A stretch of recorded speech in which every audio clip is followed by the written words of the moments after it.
Welcome to the Talk and Chatter experience powered by Gasoline Alley Harley Davidson. Today's guest is current Supercars driver for the Matt Stone Racing team, Jake Kostecki. As this podcast goes live, Jake will be getting back into his supercar to finish off the 2021 season for the Supercars series. Jake is really honing his craft in the sport now. It was really nice for him to come in here for a couple of hours and have a chat on the podcast, sit down, have a look through some bikes and chat to some customers and that out the front of Gasoline Alley here. I wish him all the best for the final rounds of the 2021 series, and I'm really excited to see how he goes in the Tickford Racing Mustang next year. Enjoy the podcast. Welcome, Jake Kostecki. Thanks for that. Thanks for having me. It's actually my first podcast in-house, so looking forward to it. Absolutely nailed it, mate. You did an introduction before we started. You did everything that we need to. Only a bit of housekeeping, I'll tell you. Try not to tap that bass too much, mate, because that'll be pretty annoying. Yeah. So, mate, who is Jake Kostecki? I'm a race car driver that's in the Supercars Championship. I've been racing for my whole life, really. It's feels like a lot of the time for me, but I'm still fairly fresh in the series as well. I've been racing when I was 7 in go-karts. Wow. And then just kept on racing since, and now I'm full-time in the Supercars Championship. Mate, that's because you're the youngest driver in there at the moment, hey? Yeah, I think I am. That's a pretty proud achievement, hey, to get there at this point. Yeah, it's pretty cool. And then to be driving for a big team next year as well, and only my second full-time year, will be pretty awesome as well, and we'll see how we go.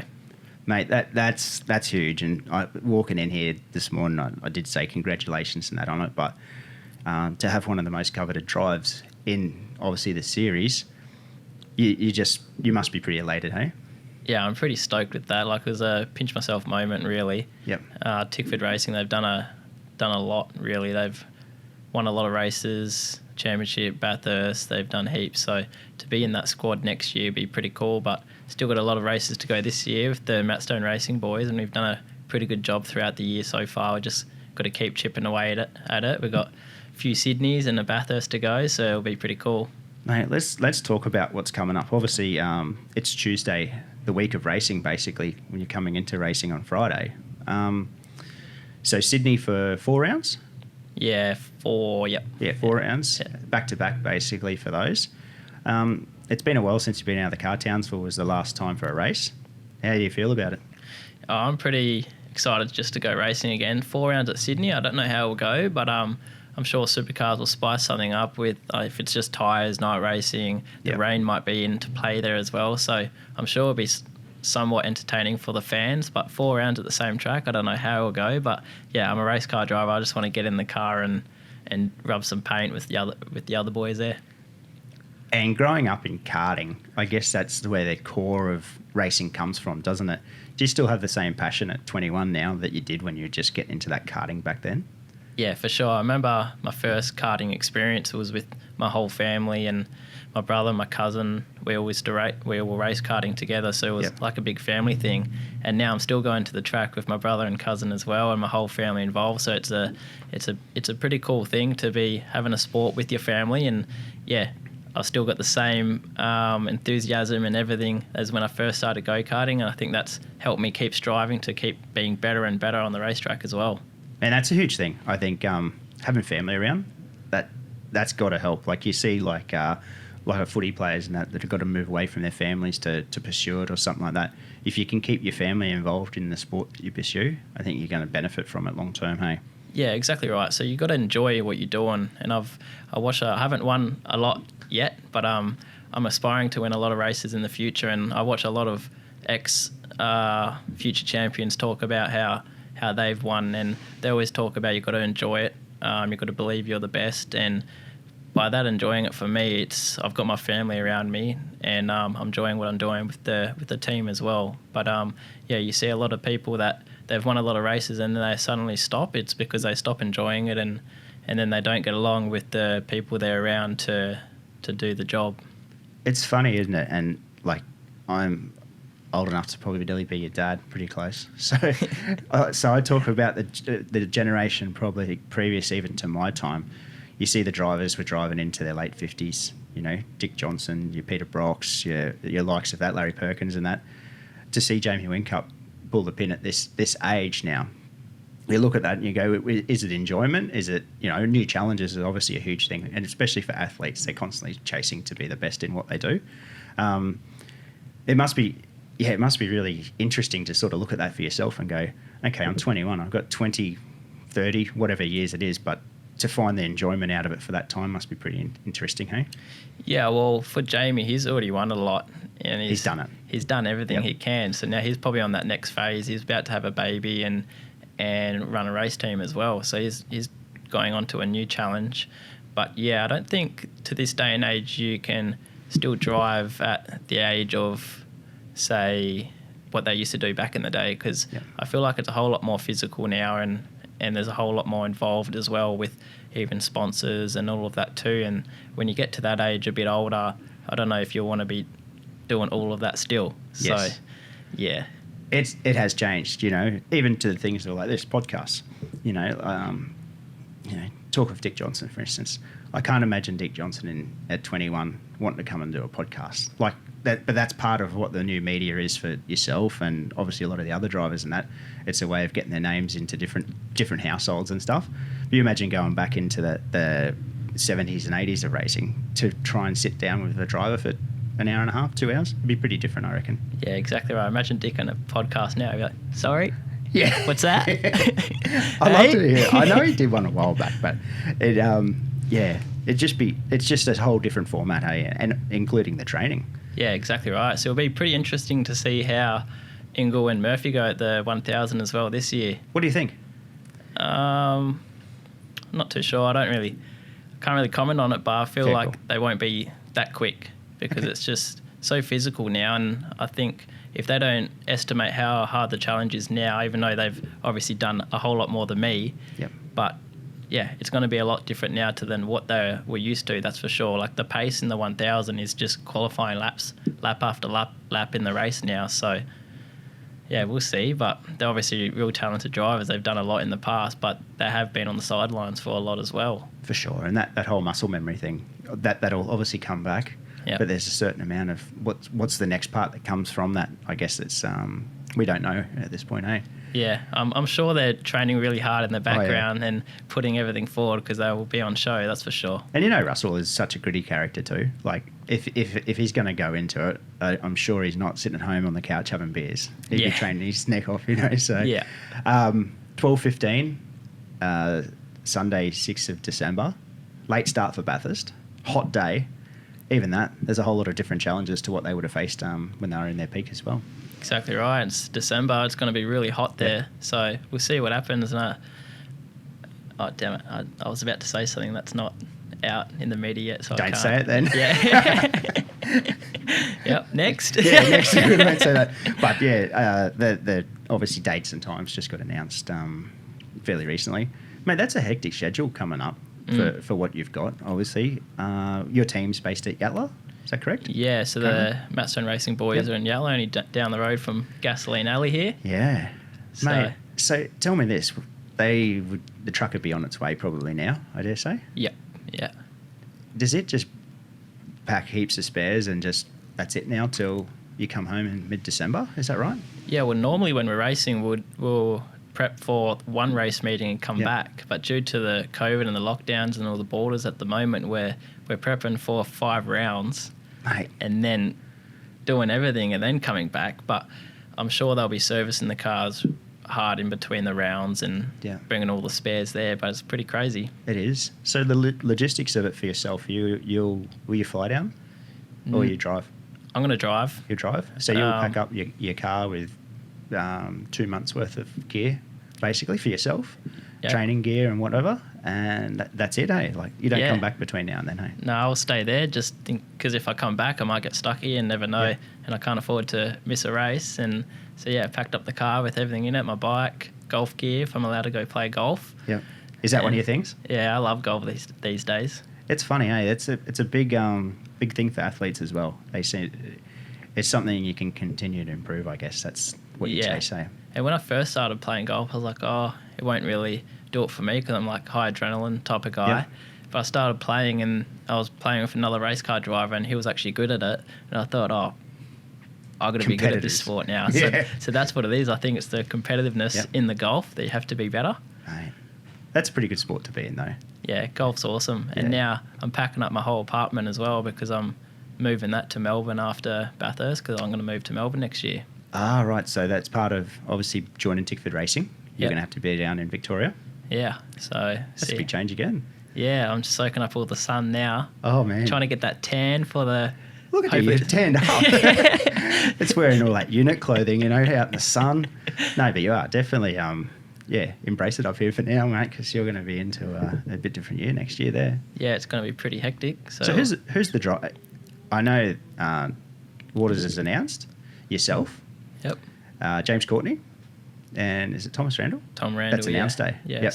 All four of us, they'll have the Waters and Courtney in the one garage and me and Tom in the other. So it'll be like the experience and sort of rookies type of guy. But yeah, looking forward to the challenge and working with them. With a team like that, and you're going to get integrated into it more as you go. But does the data? Will they be able to replicate the data so you can see theirs? And is that sort of the plan? So you can all grow together as a team? Yeah, for sure. Hopefully they sign me because they see something in me to help the team as well. Yep. Which I'm sure they have. And so we'll integrate data together. Like Cam's on fire at the moment. He's winning a lot of races and is up the front quite regularly. Yep. And I'm sure he's signed his next contract to want to win the championship in Bathurst and all of that as well.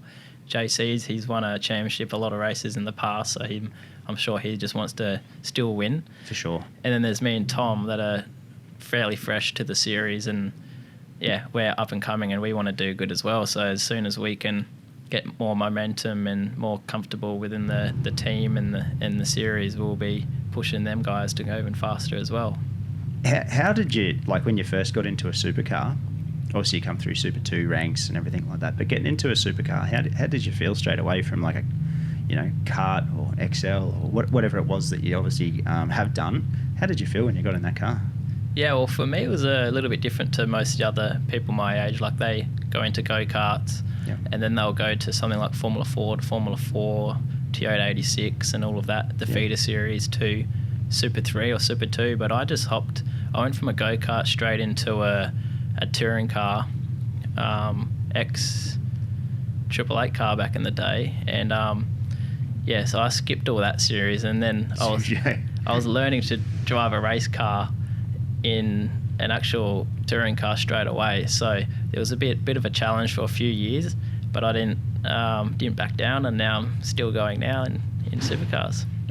And like, without talking yourself up as well, not about that, but you're like one of the most promising talents to come through the series of the last few years as well. So thanks for that. It's a huge obviously you don't get signed for a team if you're doing bad. So it's been pretty cool to see the rise come through, sort of thing, hey? So yeah, exactly right. And there's a lot of other talents as well around me too. So to get that drive at Tickford next year, it was a big moment for me and my whole family as well involved, trying to make it happen. So I was pretty proud of that. Because it's a hard sport to navigate. It's not something that you can just get into and just automatically just default get yourself into the front. Like when you got how many cars are in the grid at the moment? 24? 24, yeah. 24 cars? 24 cars that are typically in qualifying are spread by maybe a second. It's pretty hard to get into and just be fast, isn't it? Yeah, exactly. Like you can't just jump into it. No, and then it's not just the racing as well. It's getting everything on side, like all your partners, the whole team, the car. There's so much involved into supercar racing and being a supercars champion, and it just takes time. But I feel like I'm going down the right path, and got the opportunity with the MSR guys in the Superlight program, when before that I didn't do a whole lot in Super 2, but I still got that opportunity in the Superlight, and then I just grew from there and kept on doing good and having good results too, and nothing to complain about with the team. So and that put me on to where I am now. I think the good part too with the team, like look at your team, like MSR team, it's all sort of like a family. It is a family sort of feel, and you look at everything that comes out via the content, via the stuff that you do yourself, and that it's all very likable. It's all so the cars look mint, like every round the cars look mint. It's very it's one of those teams that you look at and go, mate, they're punching well above probably what their weight is, especially when it's so competitive. Hey. Yeah, exactly right. And the MSR guys, they're still pretty new to the series as well.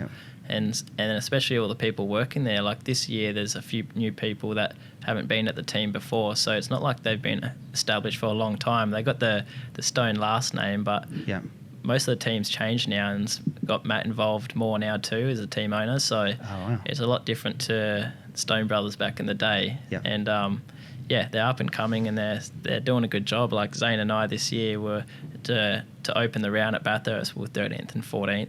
We're getting a lot of top 10s in qualifying. Zane got a few mid qualifying, a lot of top 15 finishes throughout the year. So we're not at the back. We're just up and down, but it's been a good ride so far.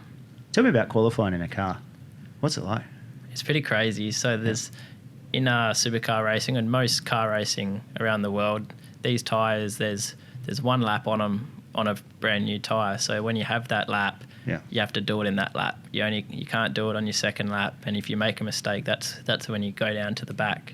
So within feel, because everything's feel, so you can feel after that lap it's just gone. Yeah, exactly right. Insane. Yeah, it's pretty crazy. And then in the race, as the tyre wears off, the car will get slower and slower. Yep. Sometimes when the fuel burns off, if the track isn't high deg for the tyres, like we're going to Sydney now where the tyre deg's crazy, like massive. So definitely you'll have the one lap in qualifying, and by the end of each races, you're going to be nowhere like on lap time. So you'll be slipping and sliding around. That's probably and I spoke to Tim Slade about this as well. That's probably a good thing, especially coming into 4 races at the one place. It really relies on things like setup, driver. It comes back to that a lot more, doesn't it? Yeah, exactly right. But it also can be a bad thing as well, because if you don't have the car underneath you, like if you've got a little bit of understeer, by the end of that race, that understeer is just massive. So that can be a real bad day. It could be a real bad day. So you could be a little bit off in qualifying, but that little bit can turn to massive in the race because of the tyre deg. So when you're seeing that in the race, you see someone that's just, you're still talking tenths. Yeah. But when you're feeling that yourself, that must just feel horrendous, eh? Yeah, exactly right. Like the whole series is so close. Yeah. Like we could be 2-3 tenths off, and you're 15th. It's crazy. Crazy. Yeah. And 15th doesn't translate to how do I say this? But it's when you're 15th, you're battling so many other cars. Yeah. If you're that 10th quicker up into 6th place, for instance, your chances of being further up, so the curve must raise a whole lot more, because 15th mid-pack, it's just a constant battle with that whole group of cars, eh? Yeah, like around that midfield, they're all just racing for sheep stations there. Yep. And there's no prize for 15th, but it's still a lot better position than 24th. For sure. So they race pretty hard in the midfield, that's for sure. Karting. Do you have a good history in it? You enjoyed it? I had a real up and down relationship with go-karting. Right. I've raced a lot overseas, like Europe and America as well. I got third at the Super Nationals, I think they call it, in the US, in Las Vegas there. And that's when a lot of drivers come. Like there was a few younger Formula 1 drivers to this day used to do it. Yeah. Schumacher used to do it. Like a lot of people used to race this event. Like there was probably... In Vegas, yeah. There was probably 90 entries each class. It was huge. So I got third there that year, and that was pretty cool. Yeah. And my last year in go-karting was a bit of an up and downer. Like there was the WA state title. Yeah. And I was winning that, and my rear bumper fell off. And then so I got black flag there, and then the next weekend was the Rotax Nationals. Yeah. And I passed for second in the pre-final. Wherever you finish in the pre-final, you start the final.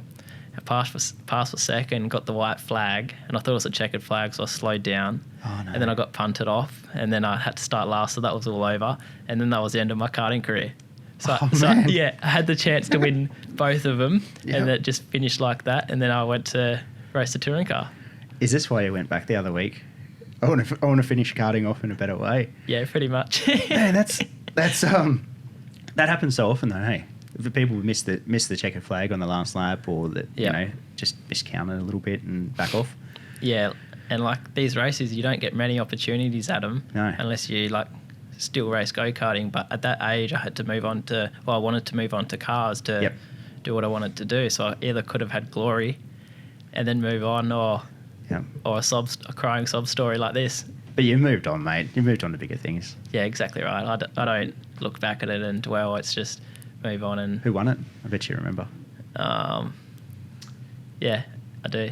Yeah. It's one of those things. It's like if you lose something, it's like I know who won it. I'm not going to say it. I know who won it. But I think Zane got second. Goddard. Oh really? Yeah, he got second at the Nationals. So you guys obviously come through pretty much the same time. Yeah. Through things. You raced each other in the past a lot. Yeah, I think when we were 14 in Melbourne Geelong, he actually ran over me and broke my hand. Little scar there. Yeah, right. broke these bones in my hand. Now's your teammate. Yeah, now he's my teammate. Yeah, that's not cool. Yeah. Do you remind him? Yeah, every now and then. Yeah, but over these last couple of years, we've become real close because we share the same experiences with the team and for sure, and the results with the car. So it's been a good thing really, and he only lives down the road to me too. Oh, cool. Do you train together? Every now and again, he's a bit more fitter than me. Is he? A little bit, yeah. Yeah, right.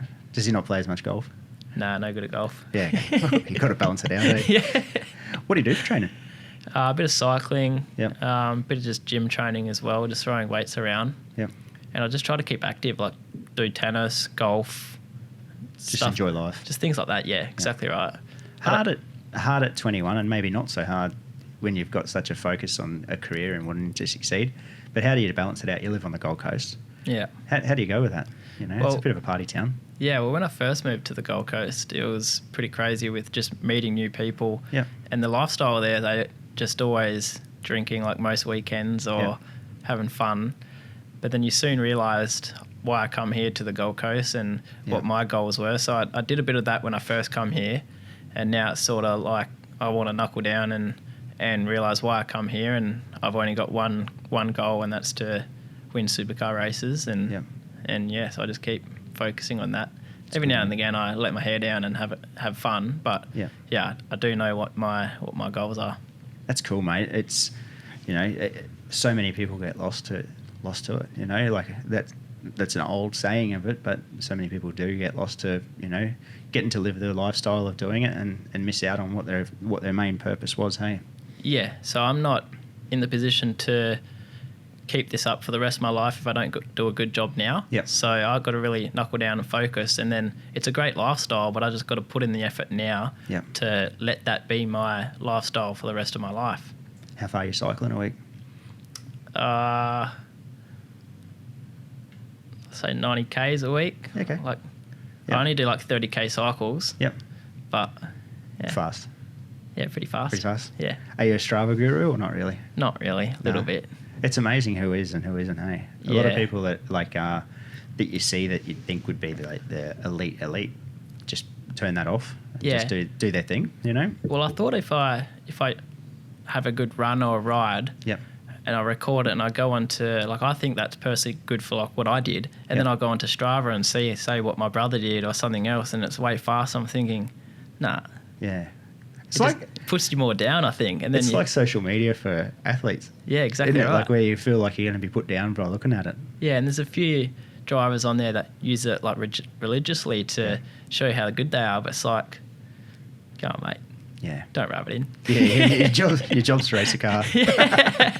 But I look at a few of them I'm like, wow, you're pumping out 1,000 Ks a week, or you the dedication, 100% got to give it to people.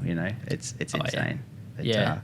Strava, it's social media for basically social media for an athlete. Yeah, I was watching a video this morning of Cristiano Ronaldo talking about his son, and he was like, an interviewer asked him if his son's going to be a future champion. Yeah. And he was like, at the minute, no. Yeah. And he was like, why? And he said, because he eats too much chocolate and always snacks on chips or something like that. And then Ronaldo at the end of it was like, yeah, but then I have to remember he's only 10. So they're already in that mindset of, and then he said, I want him to be in the mindset of being a future champion, because you have to believe you want to do it to be it. Wow. And then Ronaldo's talking about his 10-year-old kid like that. It's pretty crazy. And Ronaldo's I guess you'd call him he's the greatest. Yeah, pretty much. So. It's arguable, a lot of people argue it, but coming out of his mouth like that, that's it's pretty full on, eh? Yeah. but it's what you got to live, I guess. And you look at Tiger Woods, you know, take away his indiscretions he's had off the golf course. Mm-hmm. He was a prodigy child, a 3-year-old, with a golf club in hand, and certainly succeeded through it. Yeah. You got to do it. Exactly right. When did you start karting? When I was 7. It was 7. Yeah, because my cousin actually, he's a bit older than me, Brody. Yeah. He was racing a little bit, and then Kurt started as well, and then I started. Because I heard you say it at the start, but I wasn't sure if it was 7 or not. But 7, hey, was it? Did you like motorsport? Yeah, I loved it straight away because my dad and his brother used to build like V8 supercar touring car engines back in the day as well. So they knew a few people in the paddock, and then they used to race drag cars too. Yeah. And be around sprint cars as well. So I was always around the fumes and watching loud cars go around. And I always liked it. So if that's your case, your dad's built engines and that, how hands-on are you nowadays? Are you? Oh, a little bit. I would say I'm more hands-on. I can be more hands-on than most of the other drivers. Yep. But then if I look at it in my brother or cousin's aspect, they're a lot more hands-on with the car. Like they can do a lot more with them than me. Like I'm more like commercial side. Okay. And they'd be more, working on they're a bit more smarter with that. Yep. But then if I just rub them out and look at some other drivers, they got no idea. Yeah, right. Yeah, so I'm a bit in the middle. It's not a bad place to be, because like you look at, say in motorcycling, which I'm more familiar with, you hear of people that are more mechanical minded. Sometimes it gets to be a hindrance over the team as well. Like they've got too much knowledge. Yeah. It's good to have some, but that's why you employ engineers and mechanics and that to bring that other side to it, hey? Yeah, exactly right. And like we said before, it's about getting the team on side as well. Yep. So then when you know so much about the car, sometimes it's not always great when you're trying to tell the engineer how to do his job. Oh, yeah. So then sometimes it works, sometimes it doesn't. So you just have to play the game of being a supercar driver, or just a motorsport driver, really. For sure, just anyone in the sport. Yeah. Have you had any moments where you flared up at an engineer or anything over the headset when you're in the car? Yeah, there's been a few. Yep. There's it's always how do you cope in that? It's high pressure moments. For so sure. If something happens, you do, but then you just talk about it after. Yeah. It hasn't happened a lot. Like I don't say a lot on the radio. I'm always so focused. Yep. But I notice there's some other drivers that are on the radio flat out, but I just don't really do it. It'd be a weird thing to have that interaction, because you're in like the zone, like people call it. Obviously, you're in such a focused time, but you're communicating in another way. It must be pretty hard to do, I think.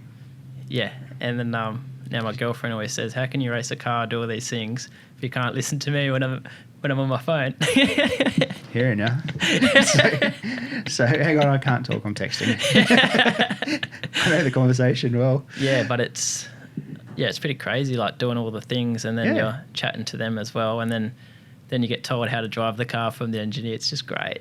Oh, mate, I reckon that, you're like watching the coverage and that, you look at that and you're like, oh, such and such and such and such. Especially F1, you see it all the time because they have such good coverage in that sort of side of it.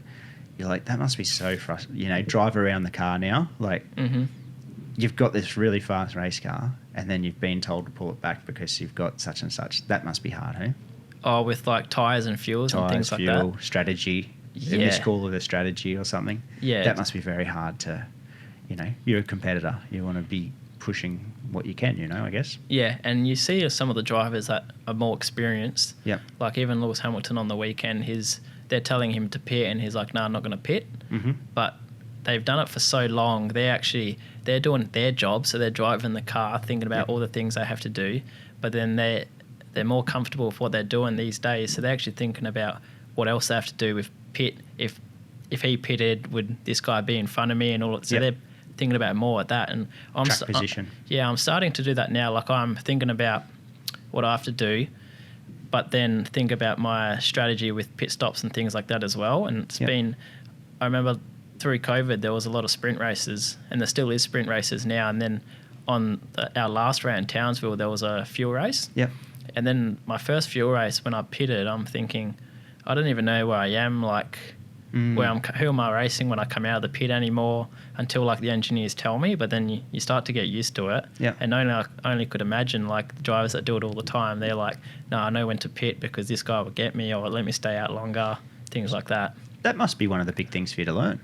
Yeah, I if think that's so. the case, that must be hard to, because you can't do it at home. You can't practice that sort of thing. It's obviously only times you can do it was when you're in that sort of race where you have a stop. Yeah, it's like a fuel stop. You could come into the pit and come out, and then you might get one blue flag, but you might let one guy pass, and you weren't meant to let the other guy pass. Yep. And then you're racing that guy, and you're like, yeah. So you're fighting for track position. You have to. Yes, you have to. I've got to learn what's happening.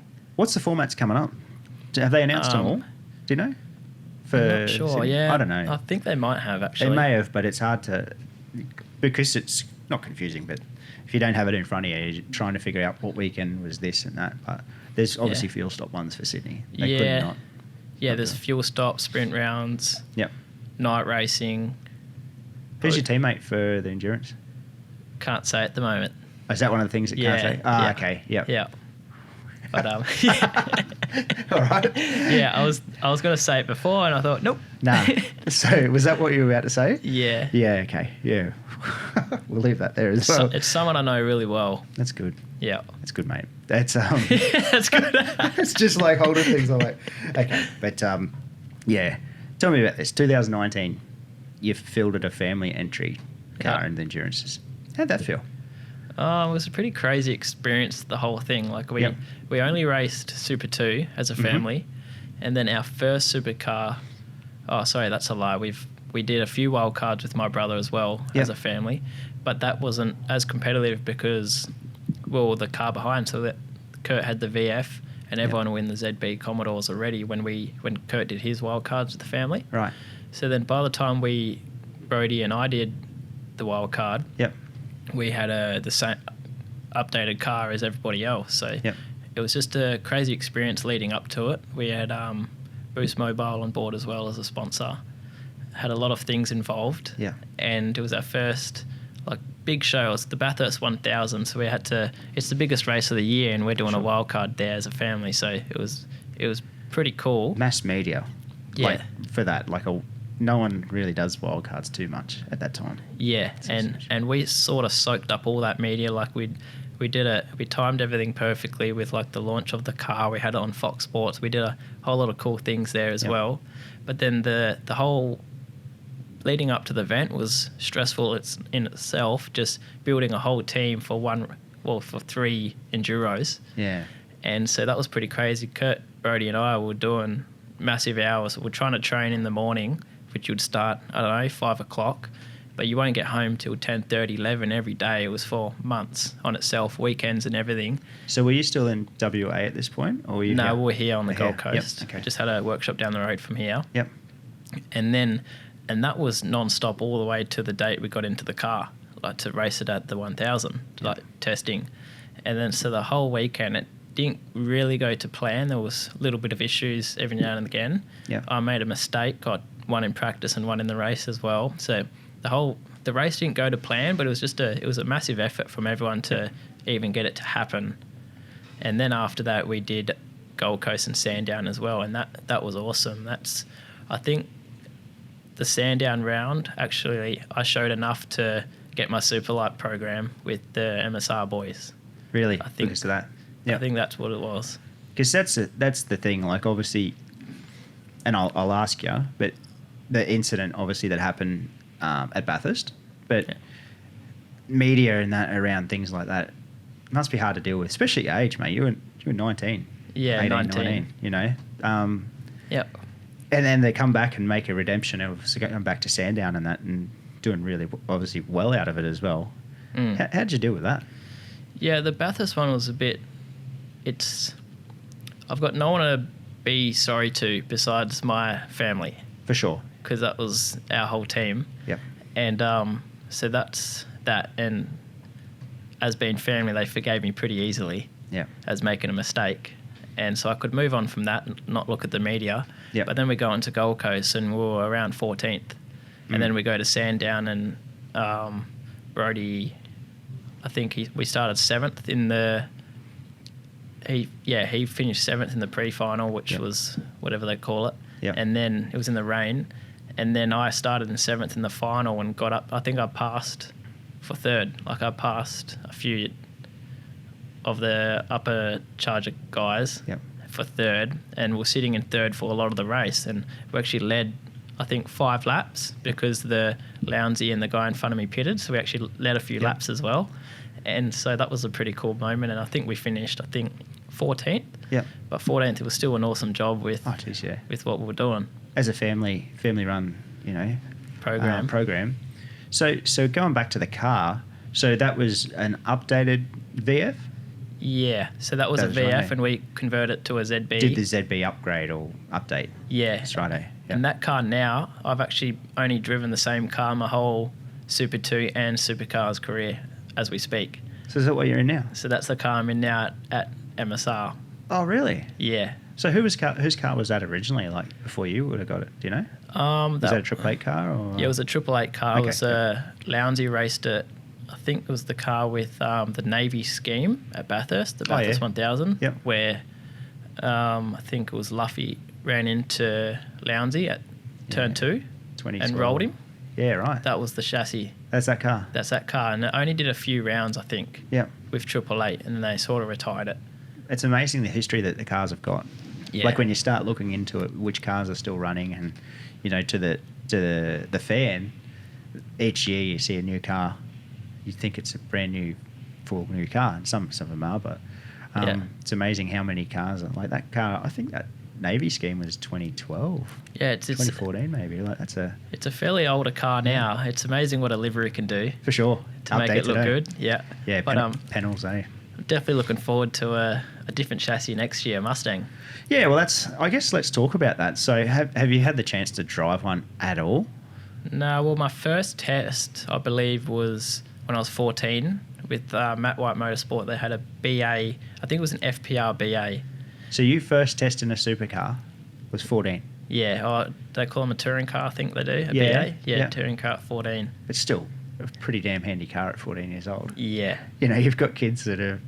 Never driven a race car before, and I remember me and Dad were, because Brody and Kurt were in the US racing stock cars. Oh, yeah, yeah. And so I was just racing go-karts, and then we sort of just had enough of that. Like I think by the end of my go-karting career, Dad didn't even go to the last ones, really. We're just sick of it. Just sick of it, you guys. We've got to go car racing now. Yeah, it's time. Yeah, so then we went to Melbourne and we spoke to a few teams. Yeah.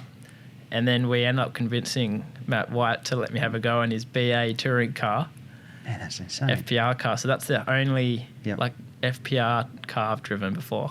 Wow. It'd be cool to see, you take the clothes off all those cars. There's similarities, obviously, but every team has their own way they produce them and stuff. It'll be interesting to see how you feel in that car, because it seems like it's producing good results too. Yeah, like at the moment, Cam's on fire. So, sure. But I think most of the cars, they're quite the same, but there will be different things. I've got to drive this car to get it fast, and I'll learn that over time with being with the team, and they'll obviously help me out too. So what do they use as a test track? Is it Winton? Yeah, they use Winton, and all the Queenslander teams use QR. QR, yep. So your new test track will be Winton. Yeah. That's a tough one too. So my first test was that BA there at Winton. Yeah. And I drove there this year with the MSR guys in an old FG. That's your first time? SBR car. Back to Winton? Yeah, I haven't really been to Winton before. I think I did one test before that too. What's been so far, in Australia anyway, we'll touch base about overseas, but what's been some of the tracks that you really enjoy? Is it circuits or is it street circuits? I'd say street circuits. Yeah? Are real cool. Oh, I like both. Yep. Everyone says the Holy Grail Bathurst because it's just awesome. The whole event's just nuts. Yep. I used to enjoy the Adelaide 500. That was awesome as well. Yeah. Did you see that thing the other day that they're trying to... Yeah, sell... Yeah, they're trying to... Either... One thing was they're trying to sell something there. I'm not sure, develop something. There's something came out about a petition or something that they're trying to get it back in the calendar. Yeah. I'm like, that'd be awesome, because it was one of the best events. It was a great opening to Supercars for the calendar. I reckon. Yeah, but I don't think they're going to get it back. No. It doesn't look like it, because they've already sold all the equipment to set up the Adelaide 500. Yeah. Yeah, that's a shame, because it was a great great just event and good for people obviously in the West as well. It was a meeting point in the middle. Yeah, and when you talk to the people from Adelaide, they all loved it. Yeah. So I don't know why. The crowds were huge. Yeah, there's got to be politics involved. For sure. The last one I went to was the what year was it? Maybe 17 or something. Oh, yep. They had for the concert they had 90,000 people on the Sunday night. Yeah. So the crowds weren't an issue. So that they were talking about the crowds at the concert, and those people were there in the day as well. So, crowd-wise and stuff, it was a successful event. So I don't see why there must be politics. Yeah, exactly. So, I think they had the Red Hot Chili Peppers there. They had some pretty cool artists there as well. Yeah, they had. The year we went, we had Robbie Williams was the guy at the end. Cold Chisel Saturday. It was a big festival. It was a good weekend. 6,000 degrees. It was pretty hot. Yeah, it was always hot there. Hot there, right? 2017, I think that was the hot, really hot that year. Yeah. As a sort of we'll just say it, a ranger. Man, I was pretty toasted. So it was pretty full on there, but it was good. Good event. I really, really enjoyed that one. So, Adelaide, good circuit. Have you driven Newcastle? Newcastle once, the first year it opened. Yeah, cool. So that's what you start with in your new car? Yeah. Are you excited for that? I'm bloody excited. I don't know how it's going to go, but, I'll try my best. Hectic track to start exactly your right. career in that vehicle. There's not really massive passing opportunities at Newcastle, but there's a lot that can go wrong. Yeah, it's high risk game. High risk, a lot of bumps. Yeah. So we'll see.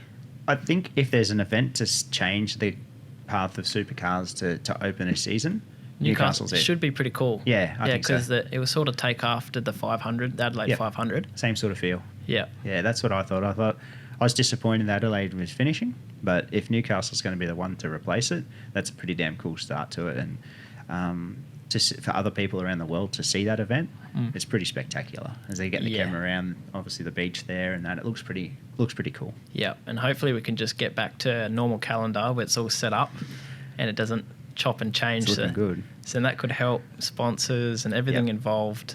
Because at the moment, I know it's hard for most of the sponsors to even do on-track marketing and activation with selling merchandise and all of that at the moment as well. Well, that's the thing. You imagine, that's a primary sponsor for yourself. You imagine going to print out a whole lot of round shirts or something, round merchandise. You just couldn't commit to it. Yeah. So hard for that particular that particular way of the sport at the moment. Hey, so tell me about your cousin's speeches and that at Sandown. He made obviously as a team, the pair of yous, you made a lot of highlights and stuff over that weekend at Sandown. That must have been a pretty damn good weekend. What year was that? 19 at the Enduro that we're just talking about. Yeah. Because I think at the end of... It was pretty fired up, I think. Yeah, it was pretty fired up. But at the end of, I think, at that pre-qualifier or whatever it was called that we just mentioned, I think he said something... It was just real casual. Yeah. There's no filter there, hey? No, Brody's got no filter. It's pretty cool. Yeah, he says whatever he wants. Yep. Well, he used to race a lot of stock cars in America, and that's what a lot of them are like too. So I grew up racing go-karts, well, so did he, but I raced for a lot longer than him. So my culture is a bit more Australian. Yes. But then he's my cousin as well, so I've learnt a lot from him too. Wow. But so he went to America, learnt their style. So they're a lot more raw in that. Well, half their game in NASCAR is shit talking. Trash talk. Yeah, trash talk. Yeah. Yeah, so he's learned a bit of that, but he's bring it back respectfully. Yeah. And I find him funny. I reckon it's great. I really appreciate those characters within, you've got to have everything, That was pretty funny. I remember that round, and when you were talking about it, I'm sure he said something really hilarious at the end of that race, that pre-qualifier. Yeah, I think he was fired up with somebody, can't remember. Yeah. And he was giving the bird to somebody as well. Oh, it was all on. Yeah. So, but, it was good coverage, and I don't think anyone looked at it in the negative light. It was like, this is, because sometimes it gets a little, everyone stays in their wheelhouse, So it's pretty cool to see. Yeah. Commercially, you mentioned you're more of a commercial guy. How did you pick that up? Well, I enjoy interactions with people more than, say, I'd like to know more about the car, but then I feel like I do know a lot about the car compared to other drivers. Yeah. But then just to my brother and my cousin, they're they're a bit nerdier with that type of stuff. Yep. They know about everything. Yep. And I just more enjoy, like, say when we ran our own race team, someone had to do all the what do you call it? The books type of work. Yep. And the cars needed to get done too. So then I just did all that stuff and they did that. Yeah. So it works well. So it was pretty cool team there. Could you see, like, it's a long, long way ahead because, like, you're a racer for the next whatever amount of years. Could you see yourself building a team? Yeah, well, that was our goal initially. Like, we wanted to... Well, we first bought all our cars to do Super 2 to actually get somewhere, which we've done now. Yeah. But then once we're doing it, we thought we can do just a good job as, say, some other people. So then we wanted to go down that path, but it got too expensive and too hard to manage people, and especially if the COVID was hitting. Yeah. The wrecks were real hard to find.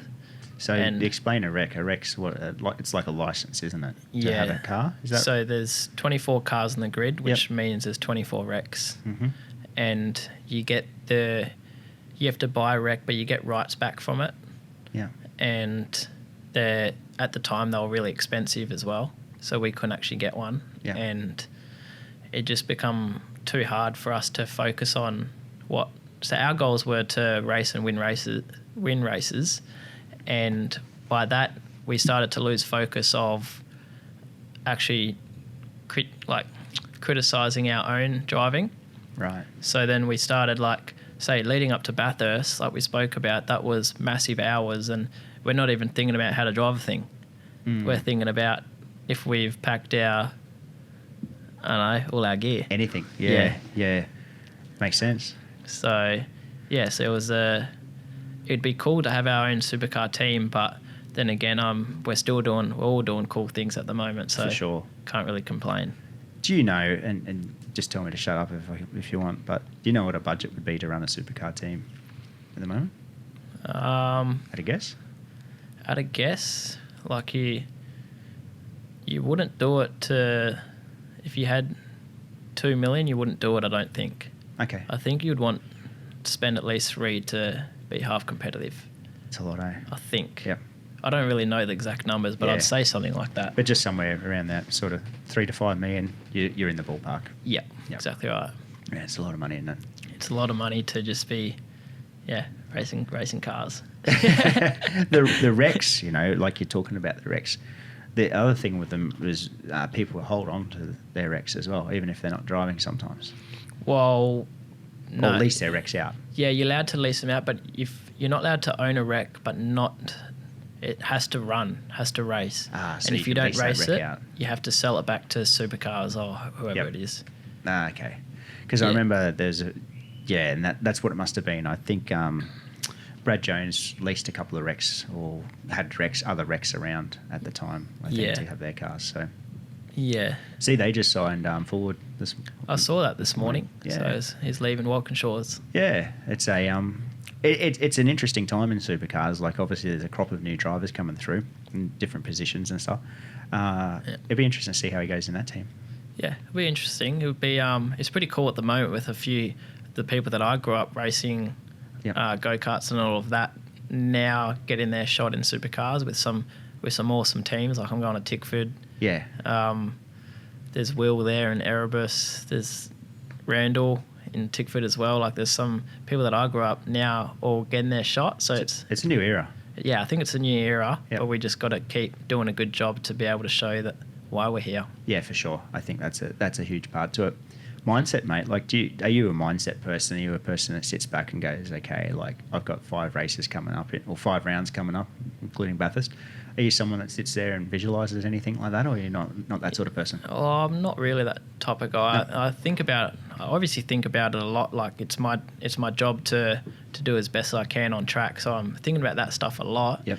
But I'm sort of the guy that's pretty chill. So I'll just, if my car's out, I've got my helmet. Like, when I used to race go-karts, I used to forget my helmet every second race meeting. You are chilled, eh? Yeah. So, but now I've got all that down packed. Yep. But yeah, I'm pretty cruisy with what I do. It's a good thing. Let it come to you. Yeah, exactly right. I thought I know someone that stresses a lot, and I don't feel like it helps him. Really? Yeah. Believe that. Yeah. Racing overseas, like that seems so weird to say even now, but did you enjoy it? Yeah, well, I only raced go-karts over there. Was it good though? But it was bloody awesome. Yeah. So I remember one little claim in Europe, I passed Mick Schumacher for last lap. It was like for ninth or something in a go-kart race. And I was like, whoa. Current Formula 1 driver. Yeah, exactly right. Yeah. Who else did I race? Stroll in America. I think Lando in Europe. Yep. Yeah. It's a pretty clean crop of races currently around, like when you're saying that, you know? Yep. So Vegas, is that like just a once annual event for the go-karts or what? I've never heard of that one. It's like mainly it's more of a fun event, but it's not, I think it used to be like a fun event, but now it's like one of the biggest go-karting events they got in the world. Like there's people from Brazil, like everywhere there people are coming to just race this one round, and it's just huge. I think I said 90 entries before, but I'd say the entries were like 120 before in my class. Like it was massive. Like there's two rapid charges, so you get kicked out. Like if you're not in the top certain amount. Yeah. Like it's just a massive event. Yeah, it's one of those things I pride myself on my motorsport knowledge. Yeah. Like I take motorsport pretty serious. I love it. Never heard of that one. So it's something I have to look up. Raced Queensland go-kart titles the other week. Oh yeah, in Emerald. How was it? That was funny. Was it fun? Yeah. So Kurt, Brody, and I, we all went. Yep. We road trip. It was 10-hour drive. We put the cart on the back of Colorado and just went for it. We didn't get a hotel. We got a tent from Kmart. Seriously? And the first day we get there was really hot, and we're walking around and we're like, we'll try to find somewhere with shade to put the tent. And then someone walks past and he goes, it's going to piss down. And we're like, funny that. Didn't believe it. And that night it was storming, the biggest storm I've ever been in. We're in a tent. Wow. I woke up to water in my face at, I think, 3 a.m. I woke up to Brody holding the tent like this, swaying, had the light swinging from left to right. And then it was like 5 a.m. and Kurt goes, he's up Googling saying, I think we have to sleep in the car because the lightning was crazy. It was just loud. So was he Googling, like, can you get electrocuted in a tent? He's Googling that. He goes, I'm serious. Me and Brody are laughing. He goes, I'm serious. We've got to go sleep in the car. It's cold. It was so funny. And then we woke up finally, I think it was 6 a.m. Yep. And we're like, we made it. We did it. What a challenge. Yeah, we open our tent, look outside. Yeah. And the cart gazebo was like an inflated bouncy castle over the thing. We're like, damn it. Gone. Mate, so your cart soaked everything? Yeah, it was all soaked, but we had to go to Bunnings, get massive star tickets and try again. Oh, man, that's hilarious. Was it a good event? It was pretty cool. Yeah. How'd you go? How'd you go? We got 8th in the end. Yeah. And we didn't do any testing or did nothing. We just rocked up there, and all them guys was bringing me back all the old memories of how much you test for one round. Like they were testing so much, all them people. Yeah, yep. And they were just on it with everything. But we're sort of we're 2 tenths off from practice 1, and every single session after that was just that 2 tenths. Yeah. We just couldn't find that 2 tenths. So you didn't lose ground. You just stayed at that consistent. Yeah, I would have thought I would be a bit off initially in the first session. Yep. I don't know how I was still 2 tenths off then, and then at the end I thought I would get. We're like, that's a good start. We'll get better now. Yeah. We just never got better. Man, that's weird, eh? Yeah. Is the current crop of drivers coming through that pretty good? There was a couple there that were fast, I believe. Yeah. We'll see. I don't. Yeah. I think there was probably 4 real good guys there. Okay. One guy smoked everyone. Really? But yeah. Yeah, it's one of those things. It's always good to sort of not look back, but be able to sort of see who's coming. Yeah, I sort of noticed, like back in the day with the tyres on the go-kart, it was more down to you. Like the kart setup I don't think it mattered much. Right. Like we used to test, but I don't think I used to change that much stuff. Right. And now to this day, like I'm racing at Emerald and we're changing axles, seats, everything. Like we changed the whole kart like 20,000 times. Like chasing it. Could never get that 2 tenths, but it's like the tyres are so grippy now, or whatever they are. Like the setup has to be on point. Yep. I don't know if Dad just did a good job, and I never gave him the credit back in the day. Probably that. But hey, that's interesting, hey? Because obviously everything's gotten more technical. hadn't it? Like Yep. lots of things have anyway. Maybe it is something to do with that, eh? Yeah, I think so. I did go to the stewards twice. Did you? Yeah. Protest? Yeah, someone protested that. Oh, well, one of them I passed for, I think, fourth Yeah. in Heat 1. Yeah. And you got protested? Yeah, well, he DNF'd. Okay. I went down the inside. I don't know what happened. I lost him. Did you hit him? Yeah, I hit him.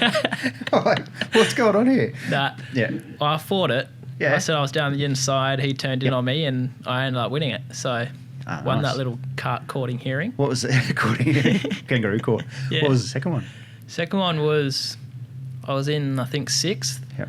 and it was like a sort of a left-right type of corner, big break zone, and someone in like 11th Yep.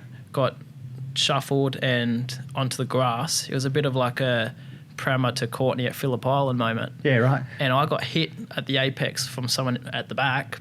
Man. And I just, because I didn't want to, because in this you couldn't get a DNF because then there was no pre-final. It's just all your points. That's where you start the final. Yep.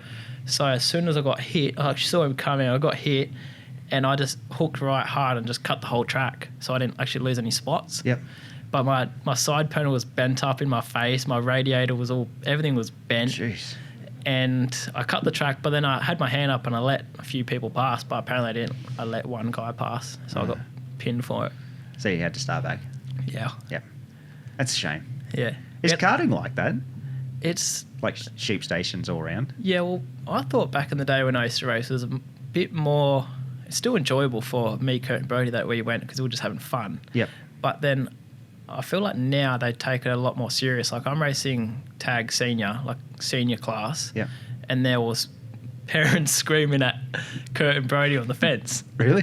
And I'm like, we're not juniors, man. Yeah, that's right. Like we're adults. Like they were taking it so serious, everybody. Yeah. I guess it was the Queensland state titles and we're coming like it's a club day, but Yeah, you're coming in a Colorado with a go-kart on the back and a quick shade. Yeah. Because like, yeah, you go. Have you driven at Willowbank karts? Willowbank. Tested out there at all? Ipswich? Ipswich, yeah. So, yep. So like, that was some where of I the did setups there. That was where I did the nationals when I was like 14. That Oh, was my really? last round, yeah. Yeah, right. So it's a pretty cool track. I reckon it's one of the best tracks in the country, Ipswich. Some of the setups though, Oh, crazy. mate. I go past there to we do dirt track next door, Yep. and you go past and you're like, man, like that's a legit setup for go-karts. Yeah, Like, so when I used to race in Europe, the karting, that's what Yep. it was. Or everyone had they had like supercar trucks for their go-karts. Wow. Like huge, that's what Yep. it was. But I think that culture has started to come to Australia now. yeah. And that's why it's a whole lot more serious because I guess there's a whole lot more money involved. Yep. Makes it hard for people. But I still believe like if you got the talent, you still can go to the track with your dad and a little box trailer and do the same job. Yeah. You still need a little bit of money because tyres aren't cheap and all of that. Like they got controlled fuel tyres and everything these days. Racing isn't cheap. No. Yeah, exactly right. But like my little brother, he's 7. He just started go-karting in WA with dad. Yeah. And dad's like he's like into go-karting. Now he's going back to karting. Oh, I think he's just off his P-platers. Yeah. Oh, and he's not now. He's been off it for a little bit, but his dad's changing the engines like they're going out of fashion. Wow. Not the engines, but changing the barrel and everything he can do to it. Yep. And Jay's still not driving at 100% yet, but he's still doing everything he can. Reliving it. He's reliving it. He's loving it. That's cool though, isn't it? That sort of touches on what we said at the start. The family of racing. It's pretty damn cool. Yeah. So is your dad mechanic or built, like obviously doing the engine and stuff, or is he Yeah, obviously very hands-on with this stuff? Yeah. Yeah, he's pretty mechanically minded, Yep. and I think he's taught me and Kurt a lot of that as well. Yep. Kurt's taken it on a little bit more serious, the mechanic side of things. Yep. But yeah, Dad pretty much does everything. So he used to build touring car engines back in the day. Yeah. He's a machinist by trade, and yeah, Man, it's hardcore work. That, if you look at the talent that goes into that, yeah. it's very, very good work. Well, if you think about it, to this day, there's not many people that learn to do things like that anymore. No, there's not. Like, say you're either social media influencer or What a career. yeah, like there's nothing like that No. anymore. But there is still tradies and all of that, but there's still not many machinists. No, it's something I said to a friend that's late 60s now, that is a bike mechanic, but it's got a CNC machine, mill, everything at home, does a lot of work themselves. And like I said, once you go, because a lot of the bike shops send their warranty work to him because they don't do that stuff anymore. Like, they'll service and they might do a rebuild and stuff. This is in a regional part of Australia. And I'm like, what happens when your generation of people with that skill set disappears? Because it will, and it has. Like, you look at it, you're like, a lot of people can't do what those people did. Yeah. And it's disappearing, eh? Yeah, I think it is as well. But so it could be a bit of a scare. Yeah. But then the whole world's changing too. So like there's a lot of... You 3D print it. Yeah, 3D print things like that these days. Like my brother just bought my dad and my brother just bought a robotic welder. Wow. And it's like full robotic. So say like back in the day, Dad, to make like say a cylinder head, he would have to start with a block. Yep. But now they wouldn't make a cylinder head I don't think they would with the robotic welder at the moment. But say if you wanted to make something, you can weld it and then you can machine it, but you're not machining so much of the part. Like you only can start smaller because you're making it and then machining it instead of having a big block to machine it. Efficiency, less product. Yep. Like all those things that come into it like that. Yeah, and I guess that's why most people aren't hands-on anymore, because things like this are coming into play. Yeah. It's strange. Yeah. Like, especially like, you're 21, you're still on the crossover point of seeing what your dad's done as well, with that. The next lot of people, like your younger brother, did you say he's 7? 7. Like he'll be on the next phase of that again. So it'll be interesting to see. He will. He'll see a lot of different things to what you'll see. Yep. So in the way of karting and, But my dad's fairly old school, so for my little brother, I think he'll still learn my dad's side. So That's good. saying WA, everyone's got these nice fancy trailers and all of that, all the bells and whistles, but he's still got their little box trailer. Good. So he'll learn that way. Yeah. I'm sure he'll have a supercar team one day or something like that. Yeah, it'll come through. Yeah. Tell me about growing up in WA. You did you do mainly laps of, say, like Barbagello, or what's your home? What was home for you? So WA, I obviously went to school there. Yep. Grew up there. Family business is there as well. And started go-karting there. The same home club as Ricardo. Yep. Tiger Kart Club. And so that's a pretty cool thing. Cool stat, eh? Yeah, cool little stat. I think Garth Tander as well. Yep. And Barbagello was our home track. Did you enjoy driving it? It's an enjoyable track. It's really small, so like it can make a lot of things happen. Yeah. I don't mind the small tracks. It's either the street circuits that I like or these small tracks, like even QR. Like I enjoy them because little things can happen. Right. Because it's so tight. But yeah, Perth's like even tighter track, and they just resurfaced it a couple of years ago now, so that was pretty cool. Yeah, that'd be good for it. Yeah, beforehand it was real high tide deg like SMP, yep. Sydney Motorsport Park, but now it's pristine. Oh, that's good. Yeah, it needed some work, eh? Because I think they shut it down for a little bit, at least to motorcycles. Yeah, they were saying that. Oh, I think Barbagello for the motorbike rides, that's too dangerous for me. Yeah, that last corner, isn't it? Yeah, the last corner. There's just not much runoff. And but for the car racing, I think it's great. That area just before you crest back over the hill, that big sweep and turn. Yeah, that'd be fun in a good car, wouldn't it? Yeah, it's awesome. Yeah, the little track. I look at that and go, that looks like a really fun corner. You dissect these little parts of tracks around. Right? Yeah. So, do you race? Oh, that's a bold statement. I try. Yeah. I'm on a simulator, mate. That's it. Nah, yeah. But I have done some bike racing. Yeah, So I'm not. It's been a few years. Yep. But I went out and did 2 track days last week. It's not racing, but it's good to be out on a racetrack, and you get to test things more than what you would anywhere else. And something I want to get back into though. To be honest, I enjoy it, and the adrenaline. It's great. The adrenaline, and there's even a track day is good, but there's nothing like sitting on a starting line with 24 bikes or 24 cars in your case. That gives you something totally different. And I love it. Yeah. It's addictive. Yeah, it's awesome. Unit. How did you team up with Unit? Well, they were actually the MSR guys' main sponsor on the car. Yeah. So then when I signed there, that was just automatically to me. Yep. And just I've had a good relationship over with them for the last couple of years. They're great guys, and everyone at the unit factory just awesome, and we've just really got along. It's been good. I've heard that. I heard you've got a pretty good relationship there, and seems like a fun one, and you seem to have plenty of fun with what you do, mate, which is pretty cool. Yeah, well, Kamal and Elias, the unit guys, they actually got me involved in golf. Really? They're like, I want you to be the best supercar golf player. Is there many supercar golf players? I think there's a few, yeah. There is? Yep. Yeah, there's a few of them. That's good. And so now when I play with them, I keep letting them down. Really? Mate, you just keep winning, eh? You have to start playing for money. Yeah, it's funny. Like, most people that play golf, they just pretend they're pros. Yep. Everyone's crap, but then everyone thinks they're good. Yeah, you've got to buy the fresh clothes every time for golf. Yeah. Where do you play? Have you got a place that you love, or you got a membership?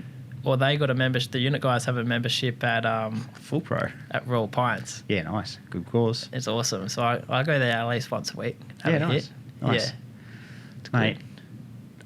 We better wrap this up because I know you've got to get yourself ready, obviously, to head to Sydney for a long extended time. Yeah. Thanks, obviously, for coming in. So stoked for you to get your drive, obviously, next year, and I want to see how you wrap this year up. Obviously, leaving Townsville was pretty good times for yourself.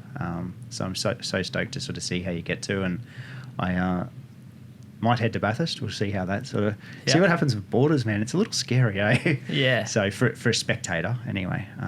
But yeah, good luck with the rest of the year, mate. Yeah, thanks for that. Thanks for having me on this as well. And I just want to give a little shout out to Rob from Gasoline Alley for teeing this up too. Yeah. I remember when I walked in here a couple of weeks ago, I didn't know Rob actually was here, and I knew Rob from Perth, WA, when he used to run the store in Perth.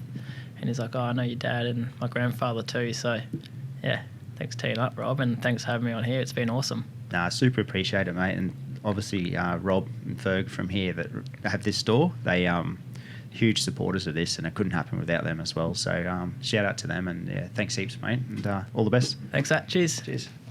That's all we have time for on today's show. If you get the chance, head over to YouTube and hit subscribe on our channel. The other places you can find us are on Apple Podcast, Spotify Podcast.